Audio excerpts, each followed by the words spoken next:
message s'intitule « Garde le bon dépôt ». C'est la première partie, donc, ce matin. Ô Timothée, garde le dépôt en évitant les discours vains et profanes et les disputes de la fausse science dont font profession quelques-uns qui se sont ainsi, de cette manière, détournés de la foi.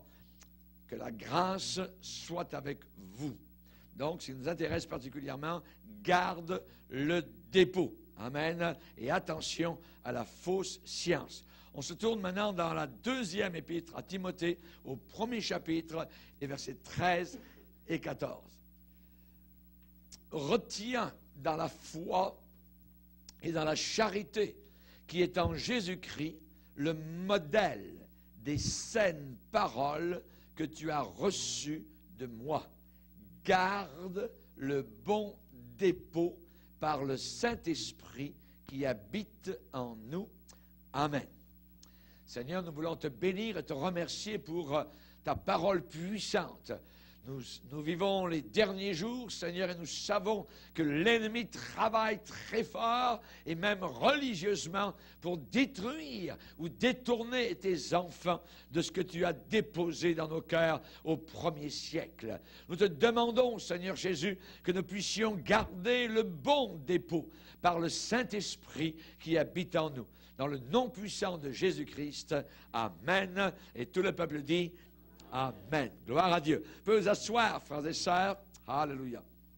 Vous avez remarqué, donc, dans les deux épîtres, alors il y a de Paul à Timothée, comment il revient à la charge avec je dirais, cet encouragement, cette exhortation à garder le bon dépôt. Nous allons voir, évidemment, que ce n'est pas quelque chose d'acquis pour toujours, parce qu'on peut perdre, ou le dépôt peut se glisser ou s'en aller loin, donc, de nos cœurs. Il faut le garder. Garde le bon dépôt. Vous savez que mon héros favori dans la parole de Dieu, c'est Paul. Paul est vraiment celui que j'aime beaucoup, celui qui m'inspire beaucoup, les autres aussi, Jean, j'aime beaucoup, Pierre, mais Paul particulièrement, et ceux qui ont suivi le cours des Actes des Apôtres, eh bien, on a eu plus de 70 leçons pour voir les Actes des Apôtres, et particulièrement, donc, il y a toute une partie où l'on ne voit que l'apôtre Paul, donc, au travers de ses combats, au travers de sa résistance aux fausses doctrines, au travers des tempêtes, au travers des gouverneurs romains, des emprisonnements, ainsi de suite, jusqu'à sa mort. Voyez, évidemment, on sait que Paul, évidemment, est quelqu'un qui a gardé le dépôt qu'il avait reçu de la part du Seigneur et que lui-même, évidemment, donc, avait préservé. La première épître que j'ai apprise par cœur au travers de ma vie de ministre de l'Évangile, ça a été la deuxième épître à Timothée. La deuxième épître à Timothée, avec ses 4 chapitres, est quelque chose de merveilleux. J'ai beaucoup aimé, pourquoi? Parce que c'est le testament de l'apôtre Paul. C'est la dernière fois sur terre que l'on entend l'apôtre Paul, que l'on a des écrits donc de l'apôtre Paul. Et on sait que lorsque quelqu'un va mourir, va s'en aller, on fait très attention évidemment à ses écrits ou à ses paroles, même les dernières qu'il va souffler donc de sa bouche dans un dernier soupir. Ce sont des choses très très importantes. Pourquoi j'ai appris la deuxième épître à Timothée par cœur? C'est pas la seule, j'en ai appris d'autres, mais c'était la première, parce qu'elle m'a beaucoup touché, parce que c'est un testament que nous a laissé l'apôtre Paul. Et au travers, donc, je dirais, la mémorisation de ces 4 merveilleux chapitres, eh bien, ça m'a fait beaucoup de bien. On sait, la Bible dit, comment le jeune homme rendra-t-il pur son sentier? Je serre ta parole dans mon cœur. Ça veut dire, je la prends par cœur. Voyez, hein? Je serre ta parole dans mon cœur afin de ne pas pécher contre toi. Amen. On sait que Dieu a dit à Josué que ce livre de la loi ne s'éloigne pas de toi.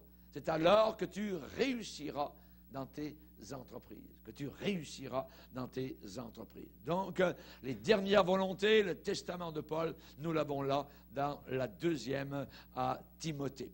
Quand on lit cela, nous devons penser que Paul n'était pas un surhomme, il n'avait pas une auréole, je dirais, de lumière autour de lui, ou un aura particulier, quoi que ce soit. Mais c'était un combattant, c'était quelqu'un qui avait été appelé, qui avait été sauvé, quelqu'un qui avait tué, c'était un tueur, imaginez. Il avait fait tuer le premier martyr, et ce n'est jamais vraiment pardonner la chose, et a persécuté l'Église de Dieu.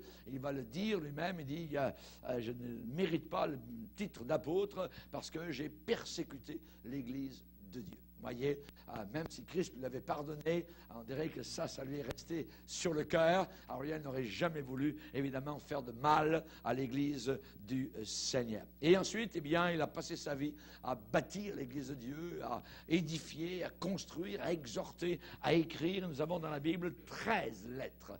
13 lettres qui ont été écrites par l'apôtre Paul, voyez. Et quand on lit cette épître et qu'on la lit, je dirais, comme un testament qui nous est légué de l'apôtre Paul, il y a une sorte de boule dans notre gorge, voyez. Et d'autres commentateurs sur la deuxième épître à Timothée parfois trouvent difficile de lire cette épître sans avoir une certaine brume autour des yeux. Voyez, pourquoi? Parce que ce sont les dernières paroles de l'apôtre Paul. C'est ce qu'il nous a légué, voyez, avant de monter au ciel, juste avant son exécution. Son exécution a eu lieu donc fin 66 ou très tôt en 67. On ne le sait pas exactement, mais les soldats romains ont saisi ce vieillard, voyez, noble, qui était rempli de majesté, et ils l'ont emmené donc vers le billot où on lui a demandé donc de plier le cou. Et la hache romaine, donc, comme il était citoyen romain, on ne crucifiait pas. Vous voyez, donc les citoyens romains, on les décapitait. Donc, et la tête de Paul a roulé donc dans la poussière.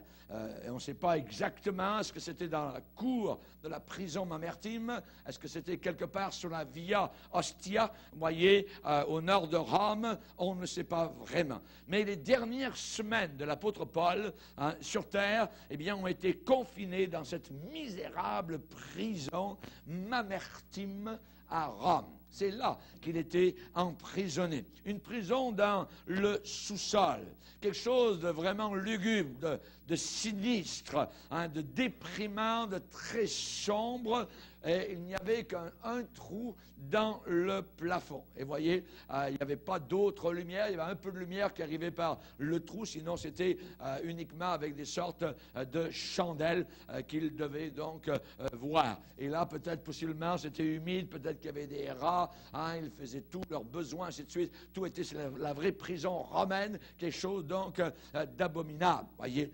Et maintenant, donc, Paul était un prisonnier à mort. Et Paul avait achevé ses travaux, avait achevé ses voyages missionnaires, avait achevé donc ses œuvres. Et à la fin, il pouvait dire, j'ai combattu le bon combat, j'ai achevé la course, j'ai gardé la foi.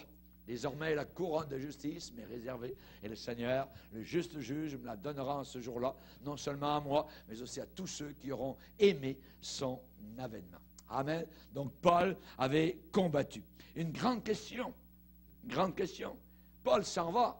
Paul va mourir. Mais que va-t-il arriver maintenant à la jeune foi chrétienne? Une fois que Paul ne sera plus là, voyez, une fois qu'il sera parti dans l'éternité. Il doit certainement y avoir une sorte de transition, transition de transfert de connaissances et d'autorité, voyez. Mais Paul avait fait les arrangements nécessaires avant son départ. Et il a exhorté, et il a chargé solennellement le jeune Timothée, donc au travers de cette deuxième lettre à Timothée. Et alors, il lui a demandé, Timothée, il faut que tu préserves, que tu gardes ce que tu as reçu. Garde le bon dépôt, ce qui a été déposé en toi. Il faut le garder, voyez. Il lui a demandé, Paul a demandé à Timothée de garder cela. On sait que le Seigneur va dire à l'église de Philadelphie, qui avait aussi gardé jusqu'à la fin la foi correcte, le Seigneur va dire, parce que tu as gardé ma parole, je te garderai aussi en dehors de l'heure de l'épreuve qui s'en vient sur le monde entier. Voyez, garder. Voyez, l'Église de Dieu n'a jamais à moderniser, voyez, le message, le dépôt qui nous a été laissé il y a 2000 ans. Nous devons simplement le garder. Simplement le garder tel quel. Ah, mais c'est vieux, mais c'est ancien. Laisse faire, il faut le garder. Touche pas ça. Voyez. Amen. C'est ce que Paul a dit à Timothée. Garde le bon dépôt. Garde le bon dépôt. L'apôtre Paul a dit l'évangile par lequel vous êtes sauvés. Cet évangile que vous avez reçu, par lequel vous êtes sauvés si vous le gardez tel quel, tel qu'il vous a été transmis.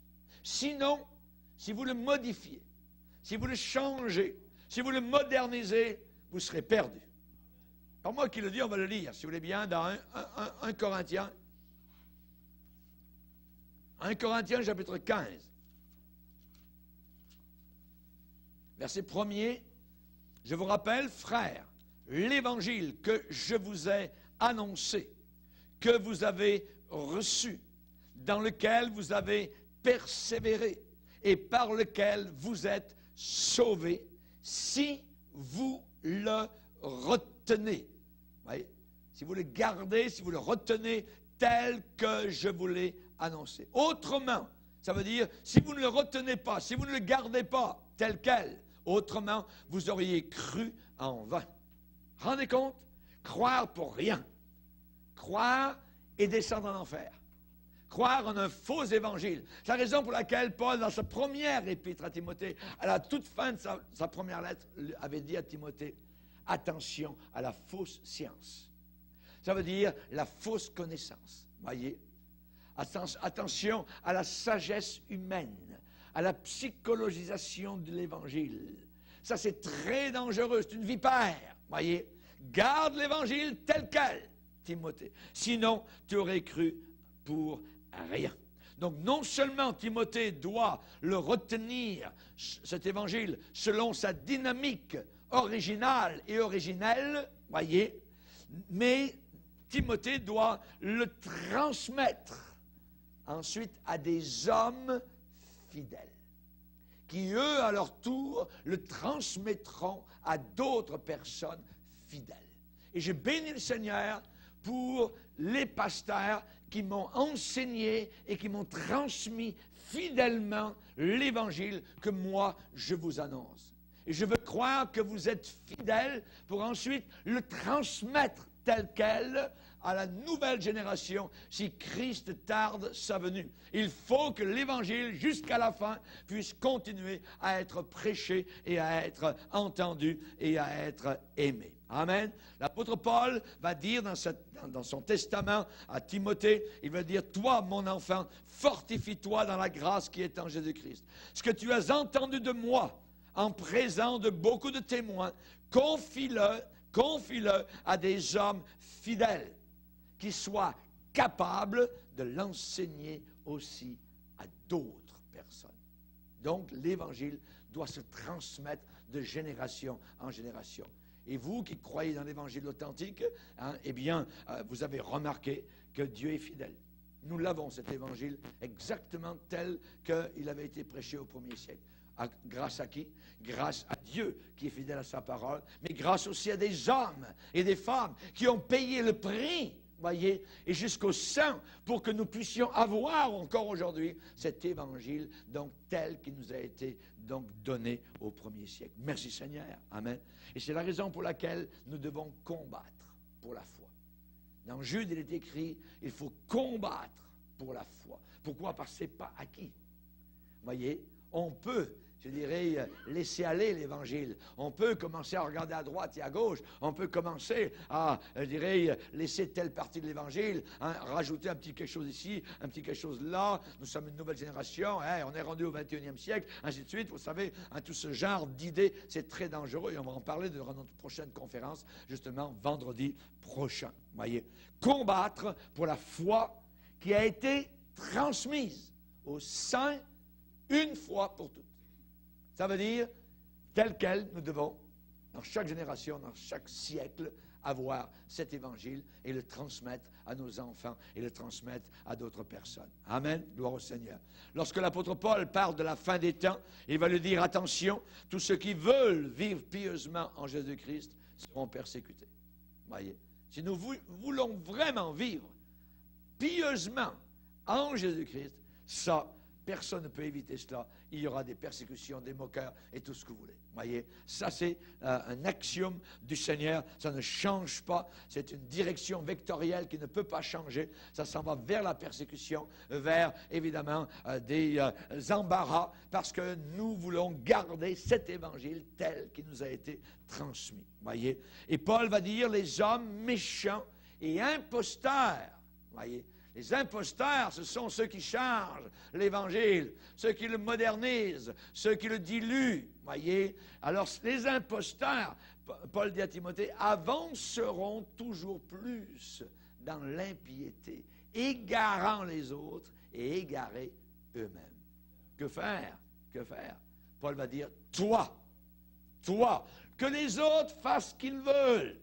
Que les autres prennent la direction qu'ils désirent. Toi, demeure dans les choses que tu as apprises et reconnues certaines, sachant de qui tu les as apprises. La personne qui vous enseigne est très importante. C'est la clé de votre perdition ou de votre salut. C'est très important. Toi, demeure dans les choses que tu as apprises et reconnues certaines, sachant de qui tu les as apprises. Voyez? Chers amis, nous devons ne jamais nous asseoir comme cela par hasard ici et là, puis folâtrer dans le monde religieux. C'est très dangereux. Il y a des gens qui ont été, je dirais, qui sont transplantés d'une église à une autre comme cela, jusqu'au jour où ils ont séché, ils ont flétri complètement et ils sont égarés loin de la foi. Une fois qu'on a découvert notre nid spirituel, le lieu où notre âme est nourrie, où nos racines descendent profondément dans l'humus spirituel du Seigneur, nous devons rester là, envers et contre tout. Amen. Le diable veut essayer de nous déraciner, nous enlever. On va rester là parce que c'est là qu'on sait, qu'on entend la parole de Dieu authentique et on ne veut pas, évidemment, donc changer. Évidemment, toute la parole de Dieu est nécessaire, je dirais, partout, à tous les hommes, mais je dirais, parce qu'il y a 66 livres dans la Bible, mais la deuxième épître à Timothée est tout à fait particulière par rapport à nous aujourd'hui comme chrétiens de la fin des temps. Très intéressant, voyez. Pourquoi? Parce que l'Église de notre génération a besoin de saisir avec urgence le message de ces 4 chapitres. C'est très, très important. Parce qu'une grande partie de l'Église, aujourd'hui, ce qu'on appelle l'Église, actuellement, est en train de perdre pied par rapport aux Écritures. En train de perdre la poigne, la compréhension, voyez, sur l'Évangile authentique et vrai. Aujourd'hui, beaucoup de gens dans l'Église jouent avec l'Évangile, voyez. Ils ne servent plus l'Évangile, ils se servent de l'Évangile pour arriver à leur fin. Aujourd'hui, on joue avec l'Évangile, on s'en amuse, on s'en sert, et on peut être en danger de l'échanger pour une théologie de fariboles, de contes, de fées, de fables, de non-sens, d'idiotie, d'absurdité expérimentale. La Bible dit qu'à la fin des temps, Paul va le dire à Timothée, les gens ne supporteront plus la saine doctrine. Ils ne supporteront plus la saine doctrine. Mais ayant la démangeaison d'entendre des choses agréables, flatteuse. Ils se donneront une foule de docteurs, de pasteurs, hein, de ceci et de cela, de docteurs, théologiens, tout ce que vous voulez, toute la farandole. Vous voyez, ne supporteront plus. Ne supporteront pas. Et ça, c'est écrit. Vous voyez. Nous, on aimerait dire, non, arrêtez, acceptez la sainte doctrine. Mais la Bible dit qu'ils ne supporteront pas. Ils ne supporteront pas. Vous voyez. Aujourd'hui, si quelqu'un veut régler sa vie devant Dieu vis-à-vis du mariage, vous voyez, juste, hein, parce que beaucoup viennent au Seigneur comme ils sont, en concubinage, quoi que ce soit, puis voyant la parole de Dieu, ils disent, bon, là, je vais régler ma situation. Vous voyez. Mais ces nouveaux chrétiens font face à une opposition inimaginable. Parce que le monde maintenant est contre totalement le mariage. On devient des méchants quand on veut se marier. Oui. Le concubinage est très bien, mais le mariage c'est très mauvais, c'est très méchant. Voyez. Et certaines personnes, même dans la parenté tout autour, vont dire, oui, mais est-ce que tu as demandé à tes enfants s'ils veulent que tu te maries? Voyons donc, attends, hé. C'est pas les enfants qui dirigent dans le foyer chrétien. Ce sont les parents qui décident, moi, on va mettre notre vie en règle devant le Seigneur et on va se marier. Gloire à Dieu. La Bible dit que le mariage soit honoré de tous. Alléluia. Parce que Dieu jugera, condamnera les impudiques et les adultères. Voyez. Donc, évidemment, cet héritage glorieux, je dirais, que nous avons dans les Écritures, cet héritage glorieux de foi, eh bien, peut nous échapper, peut nous glisser des mains. Et c'est la raison pour laquelle nous devons combattre pour notre foi. Et on a besoin actuellement de toute une nouvelle génération de jeunes Timothée, alléluia, qui vont garder le dépôt sacré, qui seront déterminés à le proclamer, qui n'auront pas honte de l'Évangile. Quand j'ai été appelé au ministère, j'avais 21 ans. J'étais assis dans une église dans mes jeunes premiers mois de vie chrétienne. Et un pasteur, le pasteur Larson, est arrivé donc d'un autre groupe d'îles du Pacifique Sud, des îles Fidji. Il a ouvert la Bible un matin et il a parlé en disant « Comment donc invoqueront-ils celui en qui ils n'ont pas cru? Et comment croiront-ils en celui dont ils n'ont pas entendu parler? Et comment en entendront-ils parler s'il n'y a personne qui prêche? Et comment y aura-t-il des prédicateurs s'ils ne sont pas envoyés? » Et au travers de toute la prédication, c'est comme j'étais tout seul dans l'assemblée et que c'est Dieu qui me parlait au travers de la bouche du pasteur. Et le Seigneur m'a dit ce matin-là, tu seras prédicateur. Et il y avait une petite note à côté, full time. Plein temps. Alléluia. Et je regarde, en 40 ans en arrière et plus, eh bien ça a été prédicateur et plein temps. Et je bénis le Seigneur.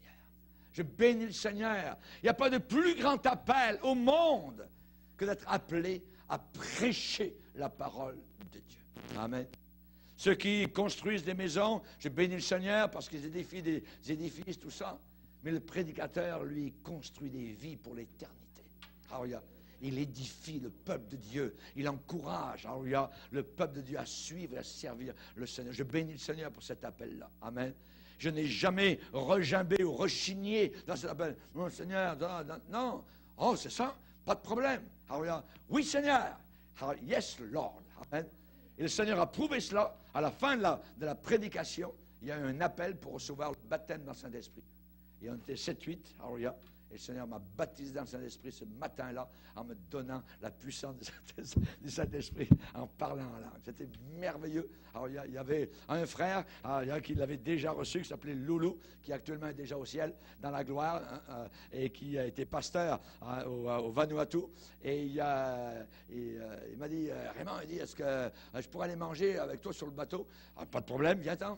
Embarque sur la moto. J'avais une moto à cette époque-là, la Ducati. Alors, et on est allé sur le bateau. Alors, et j'ai parlé du Seigneur à tout le bateau ce dimanche-là. Ouais, d'où vous venez, ça?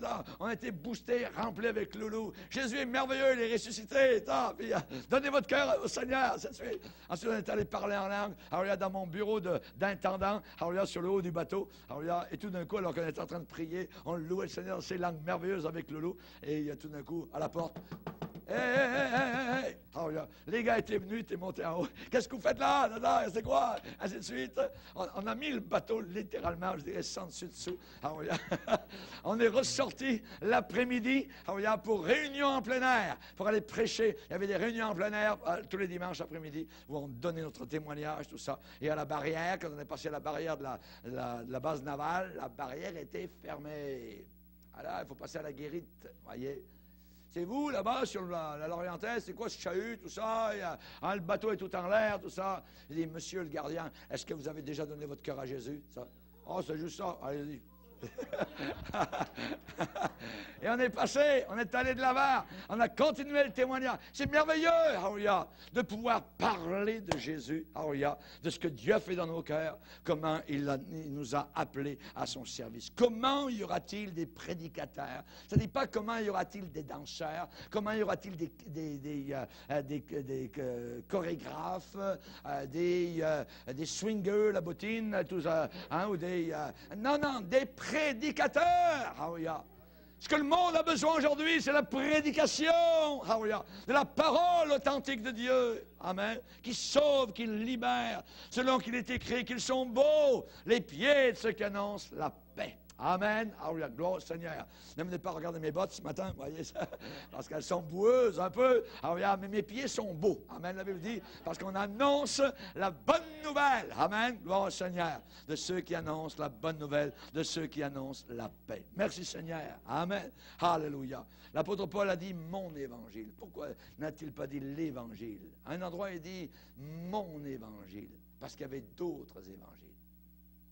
Il dit, mon évangile pour lequel je souffre jusqu'à être traité comme un malfaiteur. Rendez compte? Comme un malfaiteur. Ceux qui suivent Jésus-Christ, on ne le veut pas, mais il peut arriver dans notre vie où on va être mis au rang des malfaiteurs, comme Jésus. Comme Jésus. Ouais. C'est dans le normal. Et on a besoin de Timothée aujourd'hui. On a besoin d'hommes et de femmes, voyez, qui sont prêts à souffrir pour cet évangile, si besoin est.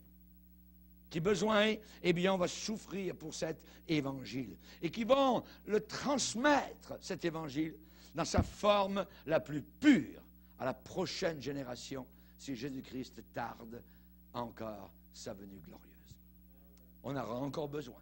Si Jésus tarde sa venue, il faut que l'Évangile soit prêché jusqu'à la dernière minute, juste avant l'enlèvement de l'Église. Amen. Alléluia. Gloire au Seigneur. Et en plaçant le futur, je dirais, de l'Évangile authentique entre les soins de Timothée, Paul avait bien choisi. Pourquoi? Parce que Timothée, eh bien, pendant plus de 15 ans, Timothée avait été compagnon missionnaire de l'apôtre Paul, le grand apôtre. Et Paul lui a écrit en disant, Timothée, tu as suivi de près mon enseignement. Tu as suivi de près mes résolutions. Tu as suivi de près mes souffrances, mes persécutions. À quelle souffrance n'ai-je pas été exposé? À Icône, à Antioche, à Lystre, ainsi de suite. Tu as été là, tu as vu, Timothée, voyez. Tu as suivi de près, de proche, mon enseignement. Hallelujah. Gloire au Seigneur. L'Église grandissante de la grande métropole d'Éphèse, voyez, eh bien, considérait déjà Timothée comme leur leader. Mais cependant, vous et moi, peut-être, nous ne l'aurions possiblement pas choisi du tout. Pourquoi on n'aurait pas choisi Timothée? Pour différentes raisons. Parce que Timothée, à cette époque, était encore un très jeune homme. Un très jeune homme, du moins relativement parlant, voyez. L'âge est très relatif, n'est-ce pas? Hein, par exemple, John F. Kennedy, voyez, ce jeune président a été élu président au début de la quarantaine, voyez. Et le monde entier a remarqué sa jeunesse, voyez, sa jeunesse. On sait que plus tard, il a été tué, mais il a été quand même élu au début de la quarantaine. Et aujourd'hui, moi, je suis dans la soixantaine, voyez. Voyez. Et ceux qui sont dans la quarantaine me semblent très jeunes. Voyez. Mais Timothée, lui, était dans le milieu de la trentaine. Vous vous rendez compte? Dans le milieu de la trentaine, quand l'apôtre Paul lui a écrit son dernier document, son testament spirituel. te souhaite vivre longtemps. Ce matin, vous avez été, donc j'ai bien apprécié, donc vous m'avez souhaité beaucoup d'amour, voyez, pour mon anniversaire, voyez. Il y a un prédicateur aux États-Unis, lui, il avait 110 ans, et il était demandé à l'avance, 2 ans ou 3 ans à l'avance, pour être booké, pour parler. On lui a demandé, quel est le secret de votre longévité? Et ce prédicateur a dit, le secret de ma longue vie, voyez, c'est que tout d'abord, j'ai accepté le Seigneur quand j'étais jeune. Ensuite, je me suis toujours couché de bonne heure et me levé de bonne heure. Ensuite, je n'ai jamais fumé. Et ensuite, j'ai toujours honoré mon père et ma mère. Et la Bible dit, honore ton père et ta mère, afin que tu vives longtemps. Afin que tu vives longtemps. Amen. Et cet homme, donc, à 110 ans, prêchait la parole de Dieu. Alors, évidemment, Timothée, si lui était dans la trentaine, vous l'auriez vu dans votre assemblée, est-ce que lui, possiblement, aurait pu être pasteur? Hein, ben, Paul l'avait vraiment spoté, avait remarqué qu'il pouvait prendre la relève lorsque lui serait parti. Voyez? L'âge est très relatif, voyez. L'apôtre Paul a parlé de question d'âge. Il lui a dit que personne ne méprise ta jeunesse. Que personne ne méprise ta jeunesse. Mais sois un modèle pour les croyants. En fidélité, en droiture, en pureté. Fuis les passions de la jeunesse. Voyez? Et Timothée a été choisi pour être celui qui allait prendre la relève. Et il a été pasteur de la grande église d'Éphèse. Voyez? Lorsque Paul, donc, est parti dans la gloire. La question d'âge n'était pas véritablement un problème avec l'apôtre Paul. Moi, j'étais pasteur dans la première église à l'âge de 25 ans. À 25 ans, j'étais pasteur dans les Appalaches. Vous voyez, une église, je bénis le Seigneur. Vous voyez, la question d'âge n'était pas un problème. Mais ce qui était un problème pour l'apôtre Paul, c'était le training, la formation, la discipline, voyez, l'entraînement. Cela était très important. Dieu n'emploie pas quelqu'un qui n'est pas entraîné. Dieu emploie des gens qui sont prêts à passer par les presses, par les pressions, par les difficultés que le ministère peut apporter à cause de Jésus, à cause du Seigneur. Il est vrai que Timothée était assez jeune, mais cependant Timothée avait suffisamment d'expérience en ces quelques années qu'il avait passées avec l'apôtre Paul. Je dirais que la plupart des hommes en toute une vie.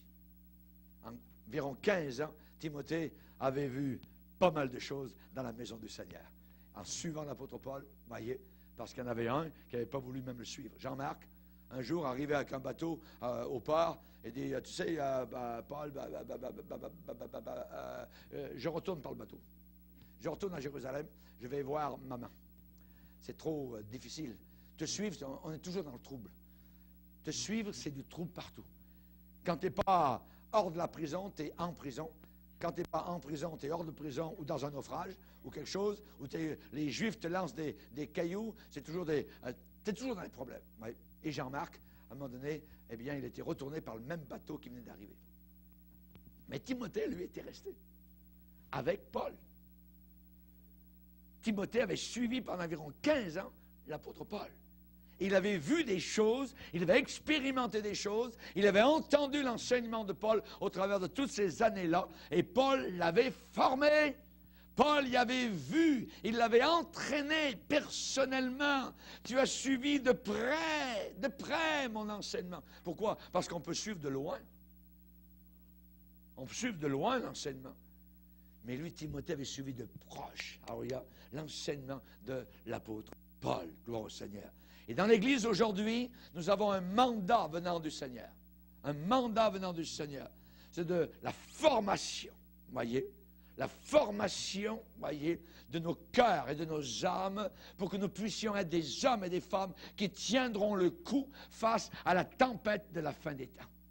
et que nous pourrons, je dirais, transmettre aux autres le vrai évangile par rapport à de faux évangiles qui circulent aujourd'hui librement, je dirais, et qui sont tous dilués, qui sont tous des second ordre par rapport au seul évangile de gloire qui est décrit dans 1 Corinthiens chapitre 15, l'évangile dans lequel nous voulons persévérer, que nous avons reçu et par lequel nous sommes sauvés, si nous le gardons tel quel, sinon nous aurions cru pour rien.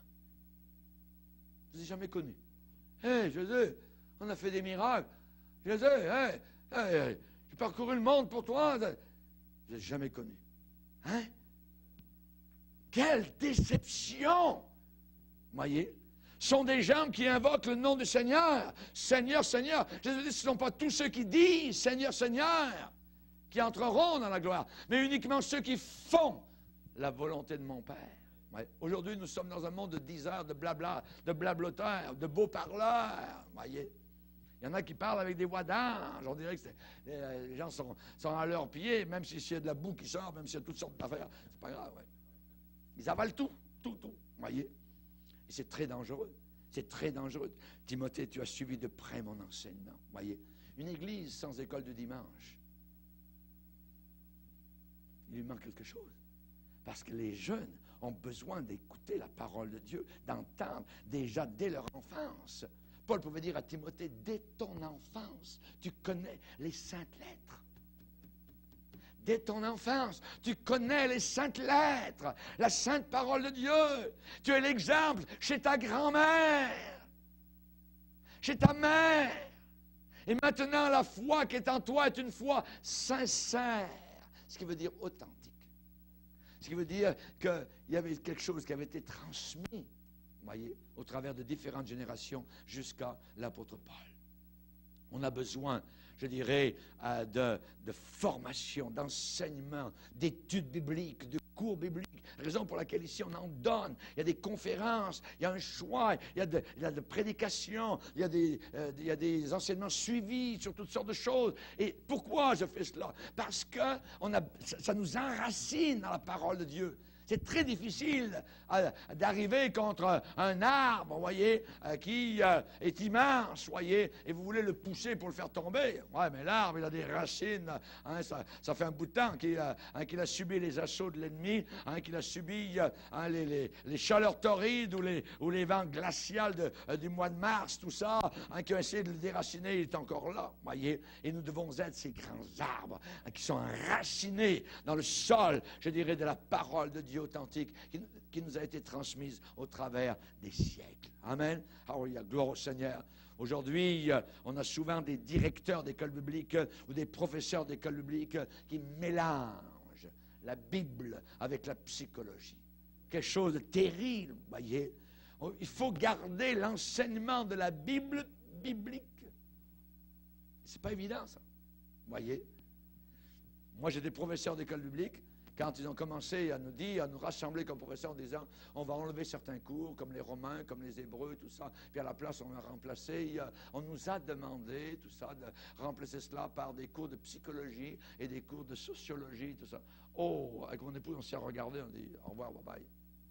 Ah non, terminé. Si on ne suit plus les règles du jeu, c'est terminé, voyez. On est parti. On ne peut pas rester. Il faut garder la Bible, la parole de Dieu. On ne veut pas tomber dans la religion, dans la théologie, voyez. Il faut rester évangélique, je dirais, pieds et ongles. Et Paul se battait pour la vérité, voyez. On n'a pas besoin d'érudits, voyez. On a besoin d'hommes comme Pierre et Jean qui ont été reconnus pour avoir été avec Jésus. Ils les reconnurent pour être des hommes sans instruction, mais ils avaient été avec Jésus. Et aujourd'hui, les frères, même d'Afrique, me parlent. Alors, il y a aujourd'hui, les pasteurs courent après les diplômes. Ils veulent des diplômes, voyez. Ils ont fait un certain nombre d'années à l'école biblique, mais ensuite, ce n'est pas suffisant. Il faut autre chose. Il faut aller là-bas ailleurs, puis ailleurs, puis après, il faut aller au Canada, il faut aller aux États-Unis, il faut être des théologiens, il faut être des docteurs, ainsi de suite. Puis ils se perdent. Vous les écoutez, c'est complètement mort. C'est ça les grands docteurs. Il n'y a rien. Il n'y a plus de jus dans la grappe. C'est vide. Il n'y a plus de jus dans la grappe. Il n'y a rien du tout. Voyez. Que le Seigneur nous garde. Quand il y a eu division parmi le peuple d'Israël, ça a été lorsque le fils de Salomon a écouté le conseil des jeunes gens. Les vieillards, les anciens, sont venus donner un conseil. Et ce jeune homme a mis de côté le conseil des anciens, des vieillards. Il a écouté le conseil des jeunes gens qui avaient été élevés avec lui. Et ça a été la faillite. Aujourd'hui, il faut écouter les conseils des anciens, qui nous viennent au travers des siècles, dans le couloir de 20 siècles. Alléluia. Ils nous ont transmis un évangile. Luther avait raison, Wycliffe avait raison, John Knox avait raison, ces hommes qui sont morts sur les bûchers avaient raison, ces femmes qui ont donné leur vie parce qu'elles ne voulaient pas retourner à l'Église catholique romaine avaient raison. Alléluia. Chers amis, l'apôtre Paul avait tambouronné, il avait trompetté, il avait enseigné l'Évangile dans le cœur et dans la pensée de Timothée. Timothée savait très bien ce qu'était l'Évangile. Paul l'avait rabâché, il lui avait répété, il l'avait pilonné, il avait prêché. Alléluia. Et Timothée avait reçu cet enseignement, cet héritage. C'était là dans le cœur de Timothée maintenant. C'était là dans la pensée de Timothée. Ça vibrait au travers, je dirais, de tous les vaisseaux sanguins de Timothée. L'apôtre Paul n'avait pas de souci de ce côté-là. Il savait que la parole de Dieu serait propagée par le ministère de ce jeune homme. Paul l'a simplement rappelé et lui a dit, retiens dans la foi et dans la charité qui est en Jésus-Christ le modèle des saines paroles que tu as reçues de moi. Garde le bon dépôt par le Saint-Esprit qui habite en nous. Alléluia. Il n'a pas dit qu'il habite en moi, il a dit en nous. Ça veut dire qu'il habite en moi et en toi. Alléluia. Le même Saint-Esprit. Alléluia. Moi, je t'ai enseigné et ce Saint-Esprit confirme aussi en toi que l'enseignement que je t'ai donné est vrai, authentique. Garde-le. Garde le bon dépôt. Amen. Ça veut dire, attache-toi fermement au modèle de vérité que je t'ai enseigné. Surtout concernant la foi, l'amour de Jésus-Christ. Garde bien cette capacité merveilleuse que Dieu t'a donnée en cadeau de la part du Saint-Esprit qui habite en toi. Ce que nous devons faire, nous, c'est transmettre. Nous devons passer le même mandat, amen, à nos jeunes aujourd'hui, à ceux qui nous entourent aujourd'hui. Et je le dis et je le répète, toute l'Église, incluant la nôtre, n'est qu'à une seule génération en avant de nous, avant l'extinction.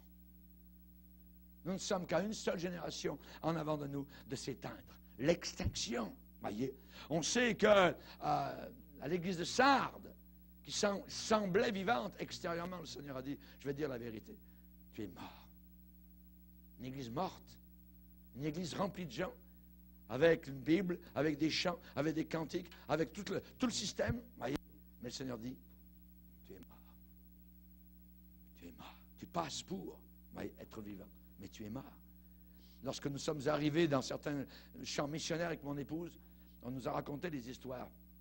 Ces pionniers qui sont venus il y a 150 ans prêcher l'Évangile, qui ont abordé en pirogue dans certaines îles. Ils ont bâti des églises merveilleuses qui étaient remplies, qui étaient vraiment évangéliques, en feu pour le Seigneur Jésus-Christ. Les âmes étaient sauvées. Aujourd'hui, ces mêmes églises, ces mêmes bâtiments sont là. Et les pasteurs qui sont derrière sont des théologiens, sont des protestants qui ne protestent plus contre rien. Et souvent les églises, mêmes églises, sont vides. Et le Seigneur a suscité d'autres mouvements évangéliques pour venir évangéliser maintenant ces gens qui dans ces églises sont perdus. Et nous avons vu, nous avons entendu les témoignages. Oh, j'allais à l'église protestante là-bas. Le dimanche matin, on était sur le scooter avec la Bible sous la main, bien habillé, le beau chapeau, tout ça. On était des vrais païens. On convoitait les femmes. En fin de semaine, on se droguait, on buvait, tout ça. Mais dimanche, on allait à l'église protestante avec la Bible. On était perdus. Merci d'être venus nous annoncer l'Évangile. Nos pires ennemis, quand on était sur ces champs missionnaires, ce n'étaient pas les païens, c'était les protestants, les gens religieux. C'était eux qui nous haïssaient le plus. C'est normal. Pourquoi? Eh bien, parce que les pionniers vigoureux avaient disparu et ensuite, c'était le vide écuménique qui était entré à l'intérieur. J'aimerais terminer en vous disant que choisir Timothée, il a une santé fragile. Paul lui a dit, prends un petit peu de vin pour ton estomac. Tu as des fréquents maux d'estomac. Vous voyez? Ça veut dire qu'il devait supporter assez difficilement les tensions. Et vous savez que parmi les pasteurs, les problèmes les plus graves sont ceux qui viennent de l'estomac. À cause des pressions. À cause des pressions. Vous voyez? Qui sont sur eux. Alors, et il y en a qui font des crises. Vous voyez? D'estomac. Parce qu'ils ne digèrent plus, parce qu'ils ne dorment plus, parce qu'ils se soucient de l'Église, parce qu'il y a tel problème-là, ainsi de suite, parce qu'on en veut au pasteur, parce qu'on ne l'aime pas, parce qu'on veut le mettre dehors, ainsi de suite, voyez. Et il y a beaucoup de pasteurs qui font des problèmes, donc, intestinaux à cause de cela. Et Timothée était de santé fragile et de tempérament timide. Tempérament timide, voyez. On peut dire, est-ce que le protégé de Paul était un introverti, voyez. Et je parle de ce côté du caractère de Timothée, parce que peut-être je parle à quelqu'un qui m'écoute et qui ressent un appel de Dieu dans sa vie, mais qui se dit, je suis trop jeune, je suis de santé fragile, j'ai un tempérament timide, voyez. Satan a peut-être placé une barrière, des empêchements, des péchés, des obstacles mentaux sur ta route. Tu dis, je suis jeune. Le Seigneur a dit à Jérémie, ne dis pas, je suis un enfant, mais tu iras là où je t'enverrai et tu leur diras mes paroles. Peut-être tu as une santé qui n'est pas éclaboussante ou fragile, voyez. Peut-être tu n'as pas une personnalité outgoing, voyez. Tu ne te vois pas en train de balader d'un côté et d'autre sur une estrade avec un micro dans la main, puis comme un vendeur, ainsi de suite, voyez. Mais tu as peut-être été appelé de Dieu quand même. Amen. Vous ne le croiriez pas. Votre pasteur était quelqu'un de très timide. Oui, je savais que vous ne le croiriez pas. Est-ce possible? Et quand le Seigneur vient sur la vie de quelqu'un, on dirait que c'est tout différent. C'est tout différent, voyez. Et peut-être que tu as ressenti dans ton cœur que Dieu a dû faire une erreur. Voyez, tu m'appelles, moi? Non, c'est pas moi, c'est de l'autre côté peut-être, pas moi. Voyez. Parce que comment pourrait-il, tu te dis, peut-être se servir de moi? Gédéon était un moissonneur, un fermier. Le Seigneur est venu vers lui et dit, Gédéon, lève-toi, c'est toi qui vas, que je vais utiliser pour délivrer mon peuple. Hein? Seigneur, tu t'es trompé. Non, je suis le plus petit de la maison de ma famille. Moi, il n'y a personne de grand chez nous. Tu t'es trompé. Non, non, ne dis pas je me suis trompé. Tu iras. C'est toi qui vas aller. Car je suis avec toi. Car je suis avec toi. Quand Dieu est venu vers Moïse, Moïse a dit, Seigneur, ton nom, il va me demander, comment il s'appelle ton Dieu? Je suis celui qui suis. Ah oui, ok, bon. Oui, mais c'est pas d'aujourd'hui que je sais parler. On pense qu'il était bègue. On pense que Moïse était bègue, vous voyez. Et Dieu lui a dit, qui a fait la bouche? Ouais. J'ai un de mes anciens collègues, le pasteur Joël Nicolas, qui est décédé en Afrique. Le jour de son enterrement, il y avait 10 000 personnes dans le stade. Quand cet homme a été appelé au ministère, il bégayait. Le Seigneur a changé complètement ça. Il parlait sous l'onction de Dieu. Alléluia. Le Seigneur l'a délivré totalement. Alléluia, par la puissance du Saint-Esprit. Amen. Il est venu quelquefois au Canada, de l'avoir reçu dans notre église. Alléluia. Je vais le rencontrer bientôt dans la gloire. Voyez. Dieu est tout-puissant. Amen. Dieu est tout-puissant.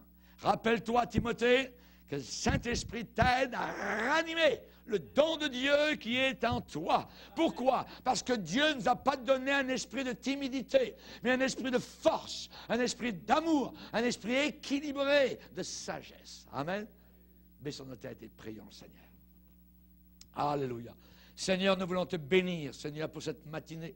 Te demandons, Seigneur, que nous puissions comprendre que l'Évangile a besoin d'être prêché, d'être transmis, Seigneur, dans son intégralité. Veuille bénir ces hommes et ces femmes qui, au travers de la terre, ont entendu ce message aujourd'hui, Seigneur. Et certainement que tu appelles des jeunes gens, des jeunes filles à te suivre, à lâcher leur filet de poisson pour vraiment devenir pêcheurs d'âmes, pour enseigner ta parole, remplir de feu, Seigneur, comme tu vas le faire durant la grande tribulation avec 2 prophètes qui vont faire trembler la terre entière parce que tu les habiteras totalement de la tête aux pieds. Merci, Seigneur, pour ton Saint-Esprit de gloire. Au nom de Jésus, Amen. Et tout le peuple dit Amen.